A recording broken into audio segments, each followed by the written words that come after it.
பிரிட்டனில் உங்களுக்கு பிடித்தமான இல்லங்களை சொந்தமாக்கிக் கொள்ள எப்பொழுதும் நாடுங்கள் Sri estate agent accountancy and tax. எங்களை மிக விரைவாக சந்திக்கும் போது நாங்கள் மிக விரைவாக உங்களுக்கு அந்த வீட்டு பிரச்சனையை தீர்த்து உங்களுக்கு ஒரு சொந்த வீட்டுக்காரராக நாங்கள் மாற்றி அமைச்சு தருவோம். 333 ரெய்னர்ஸ் லேன், பினா.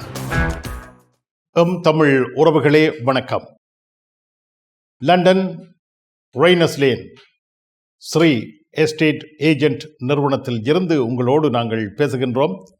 கடந்த முறை உங்களுக்கு மிக இனிப்பான தகவலை வழங்கியிருந்தார் ஸ்ரீ எஸ்டேட் ஏஜென்ட் உரிமையாளர் ராஜன் அவர்கள். வீட்டின் விலை மிகப்பெரிய வீழ்ச்சியை சந்தித்திருக்கின்றது. முதல் முறை வீடு வாங்குகின்றவர்கள் இந்த சந்தர்ப்பத்தை பயன்படுத்தி கொள்ளலாம் என அவர் தன்னுடைய தகவல்களை வெளிப்படுத்தியிருந்தார். பலர் தொடர்பு கொண்டிருக்கின்றார்கள். அவர்களுக்கெல்லாம் நன்றி. அவர்கள் வரும் காலத்தில் ஒரு வீட்டின் உரிமையாளராக மாறக்கூடிய அருமையான வாய்ப்பு ஏற்பட்டிருக்கின்றது என்பதையும் உங்களுக்கு தெரிவித்துக் கொண்டு இப்பொழுதும் ராஜன் அவர்களை சந்திக்கின்றோம். வணக்கம். வணக்கம்.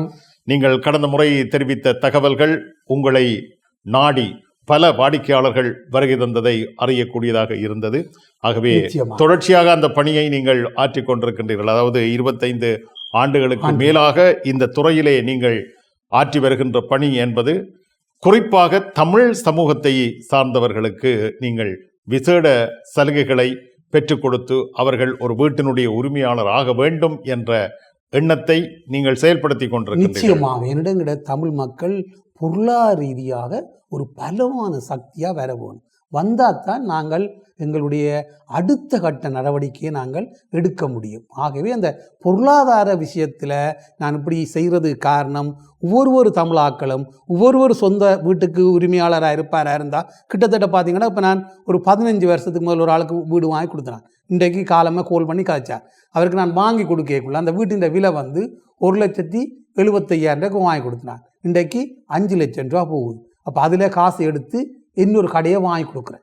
அப்போ அவர் மிக சந்தோஷமாக இருக்கு. அவருக்கு என்னென்னா நான் அந்த வீட்டை அவருக்கு அந்த அறிவுரையை சொல்லி வாங்கி கொடுத்தபடியாத்தான் இன்றைக்கு தான் ஒரு கடையை வாங்குறேன். அந்த வீட்டை வச்சு சில லோனுகளை எடுத்து தன்னுடைய கடுமையான டைம்களில் பயன்படுத்தக்கூடிய மாதிரி இருந்தது. இப்படியான பல விடயங்களை செய்து எங்களோட தமிழ் சமூகத்தின் பொருளாதாரத்தை கட்டி எழுப்புறதுல நான் முக்கிய பங்கு வசிச்சிருக்கிறேன். ஒரு விடயம் நினைவுக்கு வருகிறது. கடந்த வாரத்தில் தான் அந்த அட்சய திருதியை என்பது நிறைவு பெற்றிருக்கிறது. தங்கம் வாங்கினால் வீட்டில் செல்வம் பெருகும் என்ற அந்த நம்பிக்கையோடு மக்கள் தங்கங்களை அந்த நாளில் விசேடமாக வாங்குகின்றார்கள். வீடு வாங்கினாலும் பொருளாதாரம் வளர்ச்சியடையும் என்பதை இப்பொழுது நீங்கள் கூறும் பொழுது தெரிந்து கொள்ளக்கூடியதாக இருக்கிறது. ஒரு லட்சத்துக்கு வாங்கிய வீட்டை 5 லட்சத்திற்கு பெறுமதியாக இருக்கின்றது இப்பொழுது என்றால் அதிலும் பொருளாதாரம் வளர்ச்சி அடைகின்றது தானே. வீடு தான் எங்களுடைய அசையா சொத்து, எங்களுடைய பலம். பொருளாதாரத்தின் ஒரு முக்கியமான இடம். இன்றைக்கு தமிழ் மக்கள் இன்றைக்கு இந்த நாட்டில் ஒரு பொருளாதார வளர்ச்சியில் இருக்கிறதுக்கு முக்கிய அடிப்படை அத்திவாரமே வீடு தான். அதை நான் அடித்து சொல்லுவேன். ஏன்டா என்கிட்ட 25,000 தமிழ் மக்களுக்கு அந்த வீடுகள் கடைகளை வாங்கி கொடுத்த அனுபவம் இருக்கிறபடியா அவர்கள் அத்தனை பேரும் என்கிட்ட வரையக்குள்ள எப்படியான சூழ்நிலையில் இருந்தவை என்று தெரியும். இப்போ எப்படியான சூழ்நிலையில் இருக்கணும்னு எனக்கு தெரியும். அப்போ அந்த வகையில் இந்த பொருளாதாரத்தை தூக்கி விட்டதில் எங்களோட நிறுவனம் 25 வருஷமாக சிறப்பாக செயல்பட்டு கொண்டிருக்கிற வேண்டும். அதில் அந்த முக்கியமாக பார்த்தீங்கன்னா எங்களோட சமூகத்தின் பொருளாதாரம், தமிழ் சமூகத்துடைய பொருளாதாரம் அதில் தாங்கி இருக்கிறது. அதனால்தான் நாங்கள் அதை கூடுதலாக கவனம் எடுத்து சிறப்பாக செய்து கொடுக்கிறது. சரி, வீட்டின் விலை வீழ்ச்சி அடைந்திருக்கின்றது. மக்கள் வாங்க எண்ணுகின்றவர்கள் அதிலே ஆர்வம் செலுத்தி அதிலே பயன்பெறுவதற்கான வாய்ப்புகள் இருக்கின்றன. இந்த சந்தர்ப்பத்தில் பிரிட்டனின் மத்திய வங்கி என்னென்ன நடவடிக்கைகளை எடுத்திருக்கின்றது? மத்திய வங்கியை பொறுத்தவரையில் மத்திய வங்கி ஒரு இக்கட்டான நிலைமையிலே இருக்குது. இப்போ ஏன்னு சொன்னால் பேங்க் ஆஃப் இங்கிலாந்து ரேட் நார்மலாக மாற்ற வேண்டிய ஒரு விடயம் இருக்குது. ஆனால் இந்த இன்ஃப்ளேஷன் பண வீக்கம் சடன்லியாக 3% 3.3க்கு வந்துட்டுது. அதனால் இந்த பேங்க் ஆஃப் இங்கிலாந்து என்ன செய்ய போதுன்னா கிட்டத்தட்ட என்னுடைய அபிப்பிராயம் என்னென்னு சொன்னால் 3.7லேயே அதை ஹோல்ட் பண்ண போயினோம். இன்க்ரீஸ் பண்ண முடியாது, குறைக்கவும் முடியாது, கூட்டவும் முடியாது. என்னது இன்ஃப்ளேஷன் ஒரு ஒரு ஒரு என்னென்னு சொல்கிறோன்னு சொன்னால் 3.3 என்று தான் அங்கே நிர்ணயிக்கப்பட்டிருக்கு. ஆனால் உண்மையாகவே இன்ஃப்ளேஷன் அதை விட கூடத்தான் தற்போது செயல்பட்டு கொண்டிருக்கு. ஏன்னு சொன்னால் மோர்கேஜ் விடயங்களில், உணவு விடயங்களில், சகலதுலேயும் இன்றைக்கு விலைகளெல்லாம் மிக மிக அதிகரிச்சுண்டு இருக்குது. உண்மையாகவே எங்களோட பிரித்தானியா மக்கள் என்ன விடயத்தில், அதாவது இந்த யுத்தம் ஒரு நிலப்பாட்டுக்கு வராமல் அந்த போக்குவரத்து, கடல் போக்குவரத்து சரியாக அமையாத பட்சத்தில் இன்னும் ஒரு 2 வாரம் 3 வாரம் 4 வாரம் நீடிக்குமாக இருந்தால், இங்கே நாங்கள் இந்த உள்ளூர் உற்பத்தி பிரித்தானியாவை பொறுத்தவரையிலே மிக குறைவு. ஒரு 20% தான் பிரித்தானியாவில் நாங்கள் உள்ளூர் உற்பத்தியை செய்கிறோம்.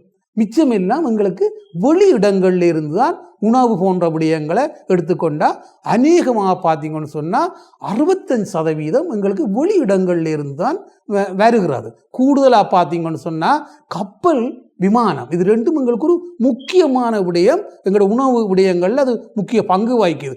அது ரெண்டுக்கும் வேண்டிய பெட்ரோல் பிரச்சனை இப்போ பாரிய பிரச்சனையாக இருக்கிறது.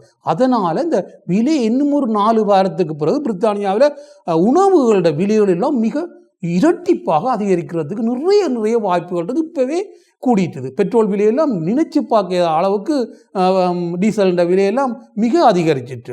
அப்படி பார்க்கக்குள்ள இன்ஃப்ளேஷன் இன்னும் ஒரு 2 வாரம் 3 வாரத்தில் கிட்டத்தட்ட மத்திய வங்கியின் பேஸ் ரேட்டை விட இன்ஃப்ளேஷன், அதாவது பணவீக்கம் அதிகரிச்சுன்னு போகுது. அப்போ இது ஒரு நாட்டுக்கு, பொருளாதாரத்துக்கு ஒரு பெரிய ஒரு அச்சுறுத்தலாக இருக்கிறது.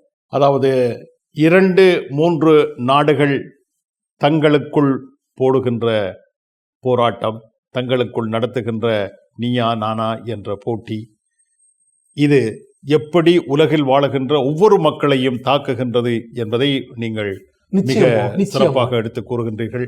ஆகவே இதற்கு ஒவ்வொரு குடிமகனும் என்ன செய்யலாம் என்று கேட்டால் நீங்கள் பதில் வைத்திருக்கின்றீர்களா? நிச்சயமாக. அதாவது இது முடிவெடுக்க வேண்டிய உண்மையாகவே அந்த யுத்தத்தில் ஈடுபட்டிருக்கிற 3 பேரும் தான். நாங்கள் இந்த யுத்தத்திலேயே சம்பந்தப்படாத ஆட்கள். அப்போ நாங்கள் பாதிக்கப்படையக்குள்ளதான் எங்களுக்கு அந்த பாதிப்புண்டா என்ன விடயம்னு இந்த யூரோப்பியன் யூனியனுக்கு விளங்குது. இப்போதான் துடிச்சு எழும்பினம். தாங்கள் செய்த விடயங்களையும் இனிமேல் என்ன செய்ய வேணும், அமெரிக்கா விட்டு விலகி இருக்க வேண்டிய ஒரு தேவை இருக்குது. அமெரிக்காவுடைய இருக்கிறதால அவர் செய்கிற யுத்தம் எங்களையும் தானாக தேவையில்லாமல் பாதிக்கிற விடயங்கள் இருக்குது. முந்தி நாங்கள் நீண்ட காலமாக ரஷ்யாவோட ஒரு உறவில் இருக்க எங்களுக்கு சிறப்பாக மலிவாக ஒயில் வந்திருந்தது. அந்த யுத்தத்தை ஏற்படுத்தி விட்டதும் அமெரிக்கா தான். அதாவது உக்ரைனுக்கும் ரஷ்யாவுக்கும் இந்த யுத்தத்தை ஏற்படுத்தி இந்த யூரோப்பியன் யூனியனை மடியில் படுக்க வச்சது இந்த அமெரிக்கா தான். பிறகு இப்போ அடுத்த டார்கெட் ஈரான் யுத்தம், அதுவும் அடுத்தடி எங்களை தான் பாதிக்குது. அப்போ யூரோப்பியன் மக்கள் கடுமையாக பொருளாதார வீழ்ச்சியை சந்திச்சு கொண்டிருக்கிறோம். இந்த யுத்தம் சடன்லியாக, அதாவது என்னென்னு சொல்றது, இந்த வாரமோ அடுத்த வாரமோ முழுமையாக நிப்பாட்டப்பட்டால் ஒரு 6 மாதமோ 1 வருஷத்தில் பழையபடி நிலைமை ஒரு சகஜத்துக்கு வரக்கூடிய வாய்ப்பு இருக்குது. இல்லையென்று சொன்னால் இது நீண்ட கால ஒரு பொருளாதார பிரச்சனையை ஏற்படுத்த போது உலகம் பூராகும். அதை நாங்கள் வளர்ச்சி அடைஞ்ச நாட்டில் இருக்கிறோம். வளர்ந்து வரும் நாடுகள் மிகவும் ஒரு உணவு பற்றாக்குறைக்கு என்னென்னு சொல்றதுன்னு சொன்னால் நிறைய மக்கள் உணவு பஞ்சத்தால் இறக்கக்கூடிய வாய்ப்புகள் எல்லாம் மிக அதிகரிச்சென்றிருக்கு. இது ஒரு மனவேதையான ஒரு விடயம். வர்த்தகத்துறையில் ஈடுபட்டிருப்பவர்கள் தனியே வர்த்தகம் தொடர்பாகத்தான் அறிந்து வைத்திருப்பார்கள் என்பது அல்ல என்பதற்கு நீங்கள் மிகச்சிறந்த உதாரணமாக திகழ்கின்றீர்கள். உலக விவகாரங்கள், வாழும் நாட்டினுடைய விவகாரங்கள் யாவற்றையும் நீங்கள் அறிந்து அதனை மற்றவர்களுக்கு கூறுவது, அறிந்து வைத்திருப்பது என்பது வேறு, அதனை மற்றவர்களுக்கு எடுத்து கூறுவது என்பது அது ஒரு தனி திறமை. அந்த திறமை தங்களிடத்தில் இருக்கிறது. ஊடகங்கள் வளர்ச்சி பெற வேண்டுமாக இருந்தால் இப்படியானவர்கள் நீங்கள் செயல்படுத்த வேணும். அதோட எங்களுக்கு நாங்கள் ஒரு யுத்த நாட்டில் பிறந்தனாங்க.